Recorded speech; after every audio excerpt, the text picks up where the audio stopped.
7년 전인지 8년 전인지 제가 익산이라는 도시에서 저녁 집회를 인도한 적이 있습니다. 주최 측에서 마련해 준 숙소에서 하룻밤을 보내고 아침 일찍 익산역으로 향하였습니다. 익산 역사에 들어서는 순간 건너편 플랫폼에서 막 출발하는 기차를 보게 되었습니다.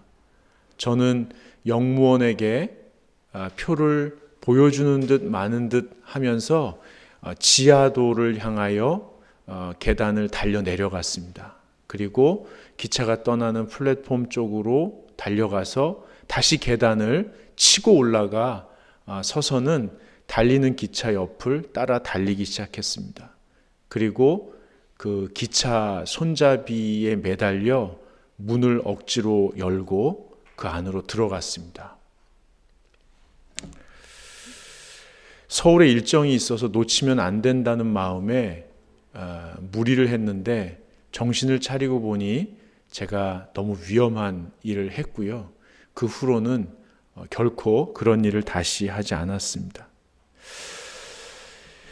어떻든 안도의 숨을 몰아쉰 다음에 티켓에 나와 있는 제 자리를 찾는데 그 자리마다 붙어 있는 번호표가 티켓에 쓰여 있는 표하고 사뭇 다른 거예요. 이상하다 하면서 자리를 찾지 못하고 있었는데 사람들이 별로 없어서 그냥 한 자리를 차지하고 앉았습니다.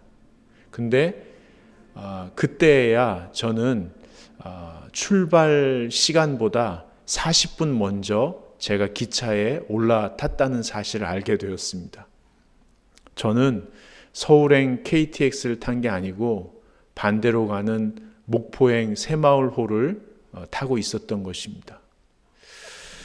김제에서 내려서 택시를 타고 다시 익산역으로 갔습니다. 검표원이 저를 보고 깜짝 놀래더라고요. 사정을 이야기하고 서울행 KTX를 타고 올라오면서 이런 생각을 했습니다.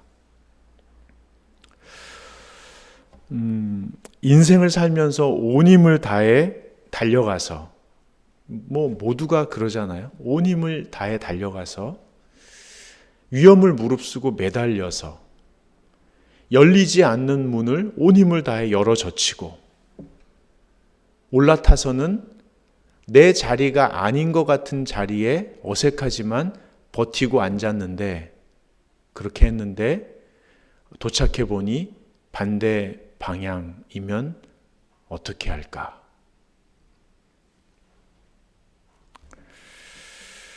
성경은 인류가 반대 방향으로 달리는 기차에 올라탄 탑승객과 같다고 이야기합니다. 하나님을 존중하지 않고 그 말씀에 불순종한 아담은 죄를 짓게 됩니다. 그리고 에덴 동산에서 쫓겨나게 되죠. 영생이라는 역을 뒤로하고 사망이라는 역을 향해서 달려가게 됩니다. 여러분 로마서 6장 23절을 한번 찾아보시겠습니다. 로마서 6장 23절입니다. 제가 가진 성경으로는 신약 247쪽입니다. 로마서 6장 23절을 한번 같이 읽겠습니다. 시작. 죄의 삭은 사망이요 하나님의 은사는 그리스도 예수 우리 주 안에 있는 영생이니라. 예. 영생이라는 역을 뒤로하고 사망이라는 역을 향하여 달리는 기차에 온 인류가 올라타게 된 것입니다. 2004년 아카데미 단편 영화 작품상에 후보로 올랐었던 모스트라는 영화가 있습니다. 영어로는 모스트 하면 대부분이라는 뜻 아닙니까? 근데 이 영화는 체코 영화입니다. 체코 말로 most는 다리입니다. 다리. 이 영화에는 사망을 향하여 달려가는, 죽음을 향하여 달려가는 기차에 올라탄 승객들의 그 현실이 고스란히 담겨 있습니다. 어느 날 출근하는 아버지를 따라 어리고 예쁘고 행복해 보이는 아들이 동행하게 됩니다. 이 아버지는 배와 기차가 안전하게 오갈 수 있도록 개폐식 다리를 관리하는 공무원입니다. 다리에 도착해서 아이는 강가에 내려가 낚시를 시작하고요. 아버지는 부스에 들어가서 그날 업무를 시작합니다. 들어서자마자 전화 한 통이 울립니다. 전화를 받은 아버지는 네, 알겠습니다. 다리를 열지요. 배가 안전하게 지날 수 있도록 하겠습니다. 그리고 레바를 당깁니다. 다리가 열리고 배가 지나가는 동안 아버지는 기계실로 내려가서 기계를 살펴봅니다. 그런데 어찌된 일인지 신호를 보지 못했는지 무시했는지 열차가 예정보다 빠른 시간에 도착하게 됩니다. 이를 보게 된 아들은 부스 안에 있는 아버지를 향해서 아빠, 아빠, 기차가 와요 라고 소리를 치죠. 그렇지만 기계실에 내려간 아버지는 아들의 소리를 듣지 못합니다. 그러자 걱정이 된 아들은 다리 위로 올라가서 다리를 닫기 위한 수동 레바를 끌어올리려고 몸을 숙이다가 그 밑으로 빠져들게 됩니다. 한편 아버지는 기적 소리를 들은 듯하여 올라와 보니 기차가 달려오는 것을 보고 빠르게 레버를 다시 끌어올리려고 하는데 바로 그 순간 수동으로 레버를 잡기 위해 몸을 굽혔던 아들이 그 다리를 움직이는 톱니바퀴가 있는 기계실로 떨어지는 모습을 보게 됩니다. 아들을 구할 것이냐, 승객을 구할 것이냐, 아버지는 절규하며 레버를 다시 끌어올립니다.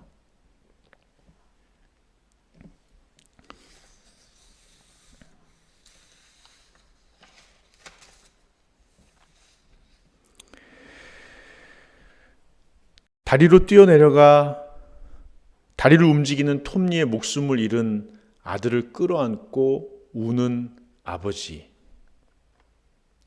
그 아버지를 의아하게 쳐다보는 승객들을 태운 기차는 마치 아무 일도 없었던 듯 사라지고 맙니다. 여러분, 로마서 5장 8절을 한번 찾아보시죠. 제가 가진 성경으로는 신약 245쪽입니다. 로마서 5장 8절입니다. 로마서 5장 8절 말씀을 같이 읽어보겠습니다. 시작. 우리가 아직 죄인 되었을 때에 그리스도께서 우리를 위하여 죽으심으로 하나님께서 우리에 대한 자기의 사랑을 확증하셨느니라. 성경은 하나님께서 인류를 살리시려고 아들을 희생하셨다고 가르칩니다. 여러분은 이 사실을 언제 처음 들으셨습니까? 여러분은 이 소식을 처음 들은 날 어떤 느낌을 가지셨습니까?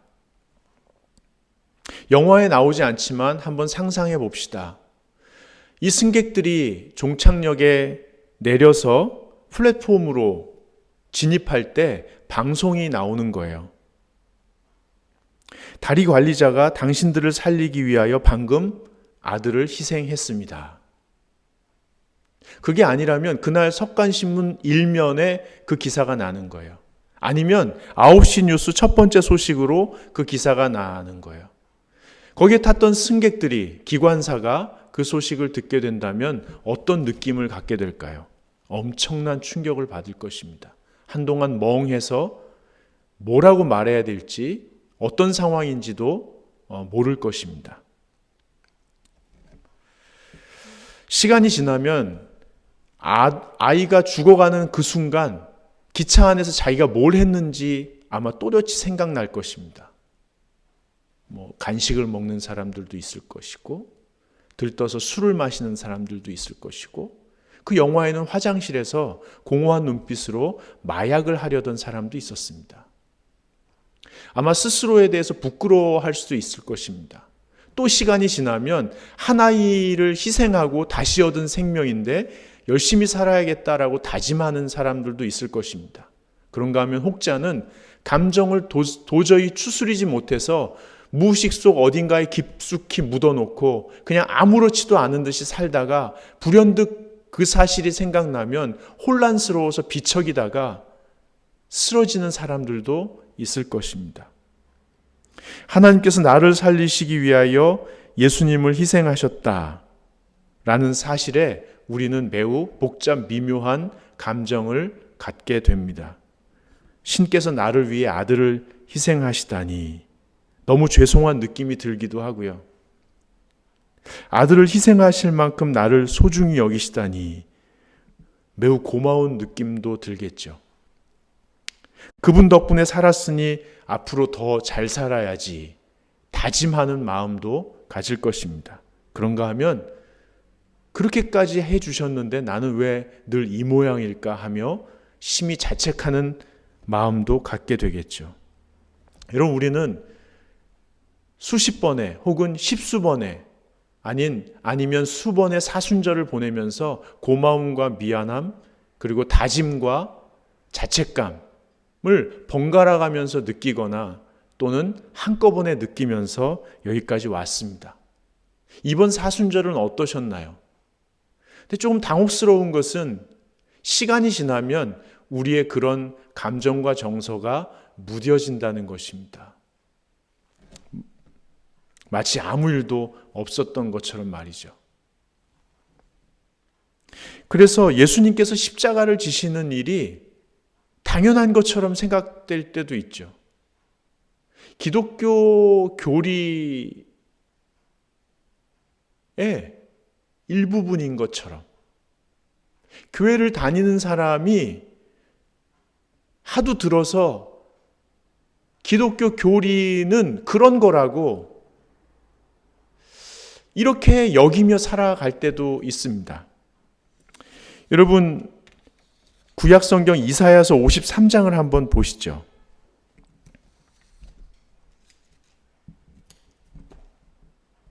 구약성경 이사야서 53장입니다. 제가 가진 성경으로는 구약 1033쪽입니다. 구약성경 이사야서 53장 4절입니다. 4절을 한번 같이 읽어보겠습니다. 이사야서 53장 4절입니다. 같이 읽겠습니다. 시작. 그는 실로 우리의 질고를 지고 우리의 슬픔을 당하였거늘 우리는 생각하기를 그는 징벌을 받아 하나님께 맞으며 고난을 당한다 하였노라. 옛날 사람들만의 얘기가 아닙니다. 현대인들 중에도 또 저와 여러분도 예수님은 그냥 잘못해서 죽은 거야 라고 생각할 때도 있습니다. 때로는 예수님 말씀이 영 마음에 들지 않는다고 하는 사람들도 있습니다. 말씀대로 살면 사회생활 못한다고, 어떻게 그걸 다 지키면서 사냐고, 우리 삶은 생각도 안 하고 왜 그런 이상한 얘기를 남기고 갔냐고 투덜거릴 때도 있습니다. 여러분, 누가복음 23장 2절을 한번 보시죠. 신약 누가복음 23장 2절입니다. 같이 한번 읽겠습니다. 고발하여 이르되 우리가 이 사람을 보매 우리 백성을 미혹하고 가이사에게 세금 바치는 일을 것을 금하며 자칭 왕 그리스도라 하더이다 하니, 가이사에게 세금 바치는 일을 금했다는 거예요. 여러분, 제가 누가복음 20장 25절을 한번 읽어드리겠습니다. 이르시되 가이사의 것은 가이사에게 하나님의 것은 하나님께 바치라 하시니, 예수님께서 하신 말씀입니다. 우리는 예수님께서 뭐라고 하셨는지, 왜 그렇게 하셨는지 제대로 알지도 못하면서 예수님에 대해서 불평불만을 할 때가 많이 있습니다. 잘 모르면서 못마땅하게 여기는 거예요. 예수 하면은 고개를 절레절레 젓는 거예요. 별로 도움도 안 되면서 이상한 말을 해서 괜히 마음에 부담감만 주는 사람, 같이 있으면 거북살스러운 존재, 이렇게 느끼는 거죠. 여러분, 아직 성경을 덮지 않으셨다면 23장 18절을 한번 읽어보시죠. 누가복음 23장 18절입니다. 바로 무리가 예수님을 고발하는 장면인데요. 정부 관료들은 예수님에게 죄를 찾지 못했다고 예수님을 대변하는데, 오히려 종교 지도자들이 섞인 유대인들과 시민들이 이렇게 이야기합니다. 무리가 일제히 소리질러 이르되 이 사람을 없이 하고 바라바를 우리에게 놓아주소서 하니. 반란을 일으킨 살인자 바라바보다 예수님이 더 싫다는 거예요. 빨리 좀 제거해 달라는 거죠. 여러분, 제가 지금 말씀드린 이런 사람들의 반응이 옛날 사람들만의 반응인가요? 우리 속에 늘 일어나는 반응이죠. 우리가 변덕스럽기가 죽을 듯 한다는 것을 예수님께서 다 아십니다. 그래서 말씀하시죠. 23장 27절 28절입니다. 같이 한번 읽겠습니다.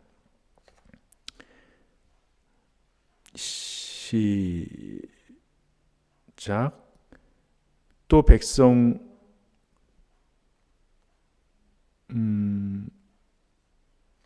죄송합니다. 같이 읽겠습니다. 시작. 또 무리와 및 그를 위하여 가슴을 치며 슬피 우는 여자의 큰 무리가 따라오는지라. 예수께서 돌이켜 그들을 향하여 이르시되 예루살렘의 딸들아, 나를 위하여 울지 말고 너희와 너희 자녀를 위하여 울라. 여러분, 예수님께서 다 아시는 거예요. 우리 감정과 정서가 아주 죽을 듯하다는 것을 아시는 거죠. 그래서 이렇게 말씀하시는 거예요. 내 죽음으로 인한 감정에 매몰되지 말아라.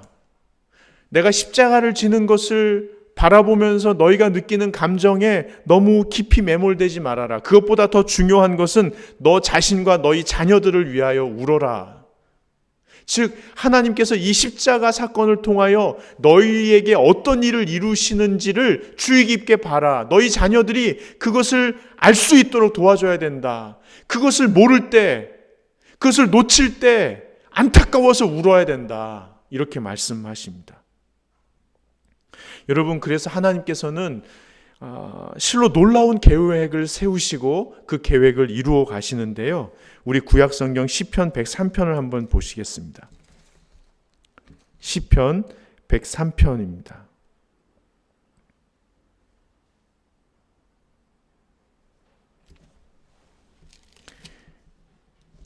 제가 가진 성경으로 876쪽인데요. 시편 103편 11절부터 14절까지를 같이 읽어보겠습니다. 11절부터 14절까지 말씀입니다. 시작.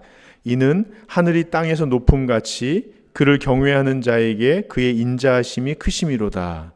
동이 서에서 먼 것 같이 우리의 죄과를 우리에게서 멀리 옮기셨으며 아버지가 자식을 긍휼히 여김같이 여호와께서는 자기를 경외하는 자를 긍휼히 여기시나니 이는 그가 우리의 체질을 아시며 우리가 단지 먼지뿐임을 기억하심이로다. 아멘.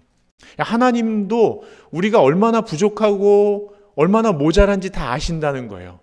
우리가 먼지에 불과하고 우리가 얼마나 무너지기 쉬운 사람인지 아신다는 거예요. 그래서 동에서 서가 먼 것처럼 우리의 죄가를 옮기시고 우리를 새롭게 하시는 어떤 계획을 세우셨는데, 하늘과 땅의 차이만큼 우리 수준으로는 이해할 수 없는 놀라운 계획을 세우시고 실행하신다는 거예요.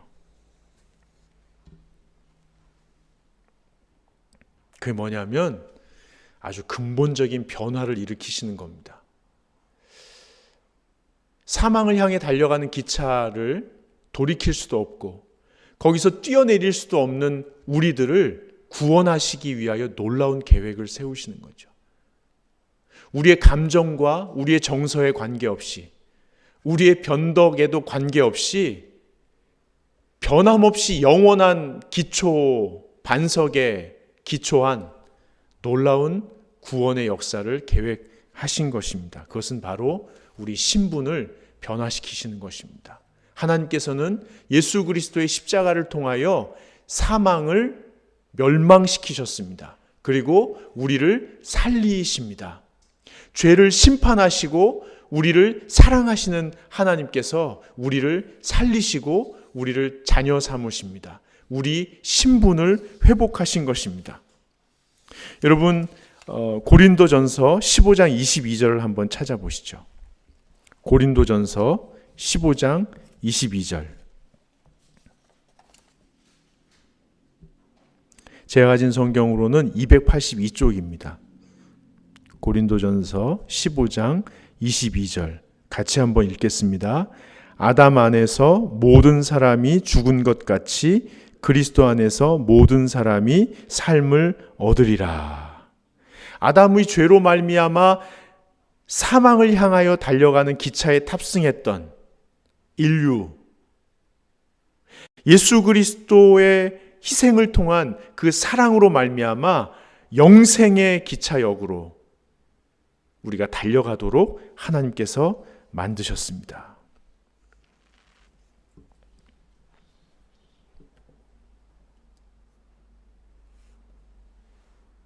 하나님께서 예수님을 통해 이루신 일에 주의를 기울여야 합니다. 여러분, 예수님의 십자가 사건 앞에 그 십자가에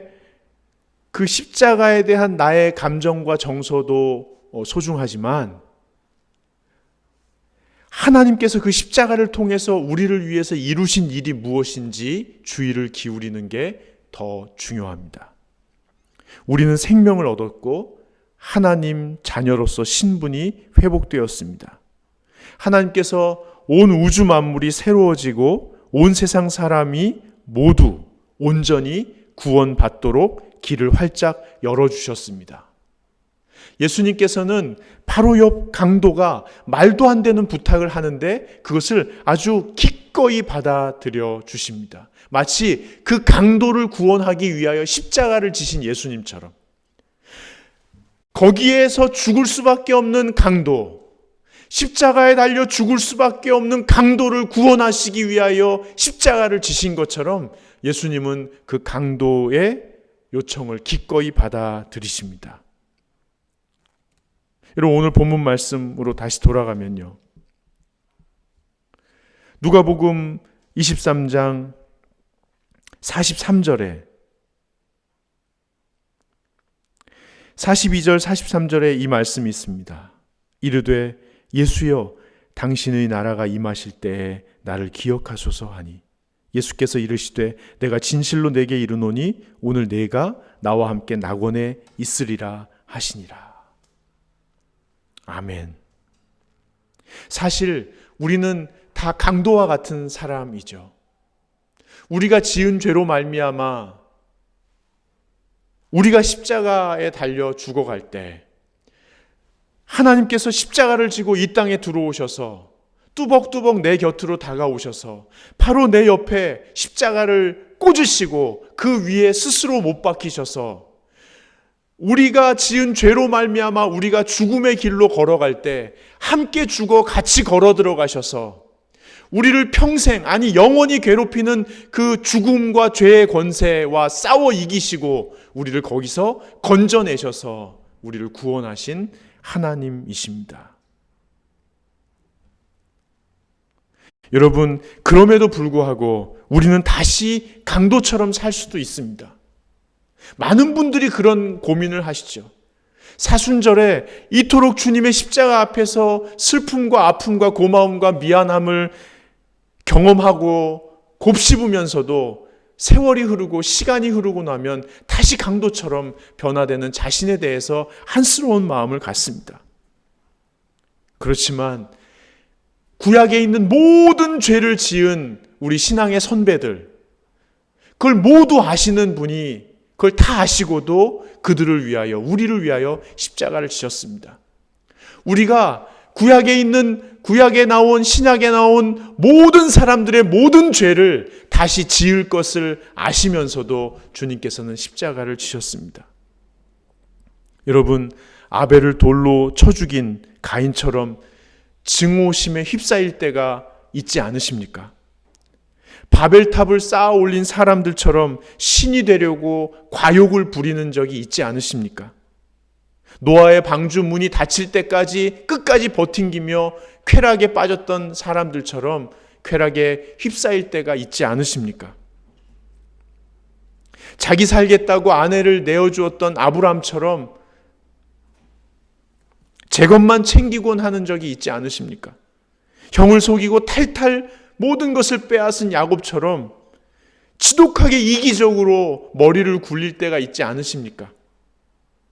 동생 묻어 죽이려다가 팔아먹은 형들처럼 누구 잘 되는 꼴을 못 봐서 끌어내리려고 아둥바둥 할 때가 있지 않으십니까? 저는 그렇습니다. 제가 그렇고 여러분이 그런 것을 우리 주님은 너무나도 잘 아십니다.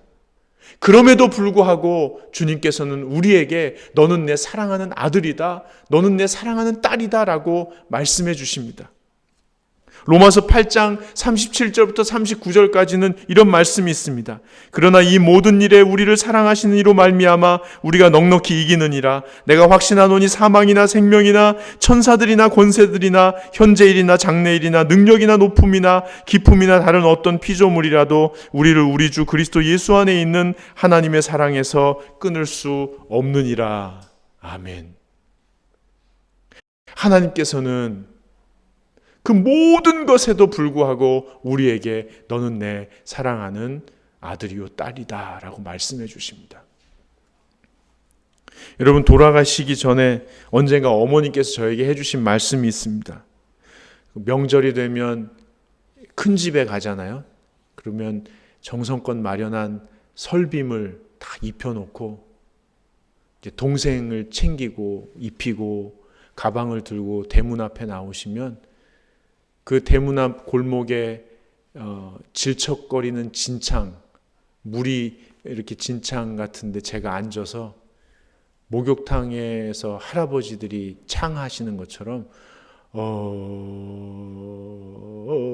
하고 앉아 있더래요. 그리고는 이렇게 누워서 하다가 엎드려서 하다가 혼자 웃고 그러더래요. 어머니가 제 손을 끌어 다시 집으로 데리고 들어가 깨끗하게 씻겨서 빨아놨던 세탁된 새 옷을 입혀놓고 또 동생을 챙기고 가방을 들고 나가면 또 똑같이 거기 앉아서 그러고 있더래요. 그럼 어머니가 또 데리고 들어가서 또 씻기고 이번엔 할 수 없이 입혔던 옷, 입고 있던 옷을 좀 꾀지지하지만 입혀서 가방을 들고 이렇게 나가보면 또 그러고 있더래요. 그러면 가서 큰어머니 일손을 도와야 되니까 하는 수 없이 걸레로 옷을 닦고 몸을 닦고 그리고 버스에 신문지를 깔고 큰 집에 가. 제가 지금 설명하면서도 아주 징그럽게 미워요.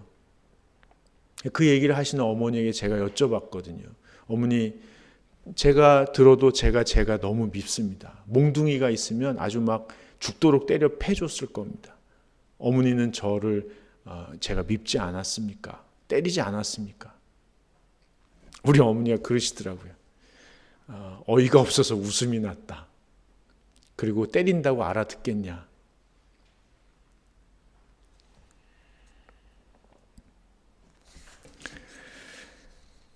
그리고 이렇게 말씀하셨어요. 정성스럽게 준비한 설빔을 입히지 못한 것에 대한 아쉬움은 있고 또 큰 집에 갔을 때 큰아버지께서 애를 왜 이렇게 하고 데리고 다니냐 하는 말을 듣는 것에 대한 불편함은 있었지만 누추하고 초라해도 너는 내 아들 아니냐, 잘 커져서 고맙다, 이렇게 말씀하셨습니다. 여러분, 우리 하나님이 그러시지 않을까 싶습니다. 하나님의 계획대로 좋은 것 잘 받아들일 수 있도록 돕고 싶은 마음이 있으시고 세상 사람들이 볼 때 말씀대로 기도하며 섬기며 사는 성숙한 모습이 참 귀하다라고 칭찬받았으면 좋겠는데 그러지 못하시는 건 아쉬울 수 있지만 우리가 또 진창에 주저앉고 또 무너지고 또 주님을 등진다 하더라도 하나님께서는 너는 내 사랑하는 딸이다, 너는 내 사랑하는 아들이다. 이렇게 말씀하십니다.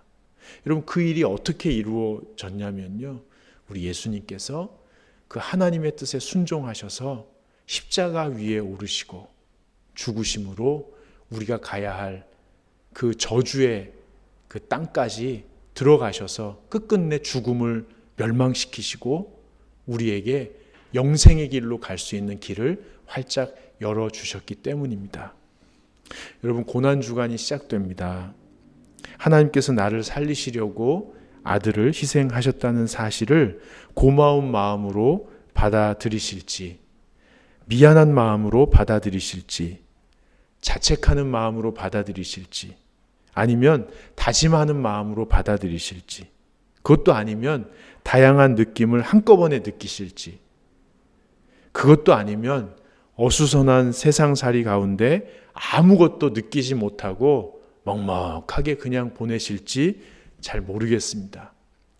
하지만 이번 고난주간은 십자가를 지신 예수님 앞에 내가 느끼는 정서에 집중하시기보다 십자가를 지심으로 하나님께서 우리를 위해서 하신 놀라운 역사에, 그리고 그 역사를 이루시기 위하여 정말 대장부처럼, 정말 큰 용사처럼 물러서지 않고 우리를 구원하시기 위하여 죽음을 향하여 당당하게 걸어가시는, 비척이시면서도 쓰러지시면서도 물러서지 않으시는 그 주님을 벌찍히라도 묵묵히 바라보실 수 있으시기를 간절히 바랍니다. 같이